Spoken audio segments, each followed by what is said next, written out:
आझाद मैदानावरील मराठा आंदोलनाचा आज चौथा दिवस आहे आणि या चौथ्या दिवशी आपण पाहू शकत असाल की माझ्या मागे जे पाहताय तुम्ही ते आंदोलनाचं मेन स्थळ आहे। त्या ठिकाणी स्टेज उभारण्यात आलं आहे आणि त्या स्टेजवरती मनोज जरांगे पाटील हे उपोषणाला बसले आहे।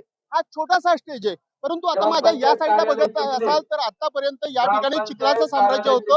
आंदोलकांना या चिखलांमध्ये उभं राहायला लागत होतं, परंतु आता व्यवस्था करण्यात आलेली आहे। या ठिकाणी रात्री संपूर्ण खडी पसरण्यात आलेली आहे आणि आता या ठिकाणी मोठ्या प्रमाणात हे मंडप उभारण्यात येत आहे। आपल्या सोबत आयोजक आहेत, हे नेमकं कसं नियोजन केलंय की आंदोलनाचा काय वाढणार आहे असं दिसतंय का?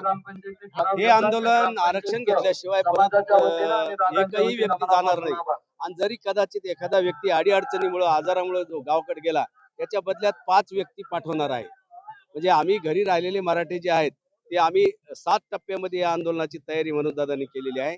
पहिला टप्पा आपला सुरू आहे आणि दुसऱ्या टप्प्याचं आंदोलन आता सुरू होणार आहे।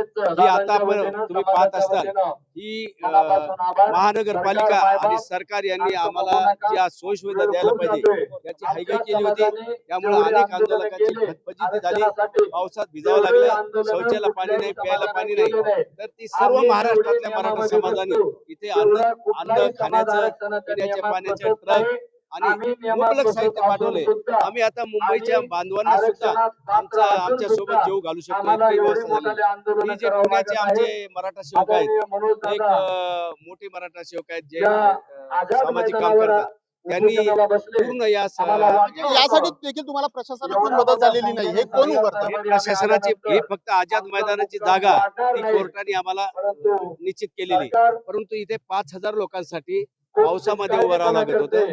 आता ते पावसात उभं राहण्याची फजिती पाहून आमच्या मराठा सेवकांच्या पोटामध्ये कळवळ झाली आणि त्यांनी हा मोठा भव्य दिव्य असा पॅन्डल, वॉटरप्रूफ पॅनल आम्हाला दिलेला आहे।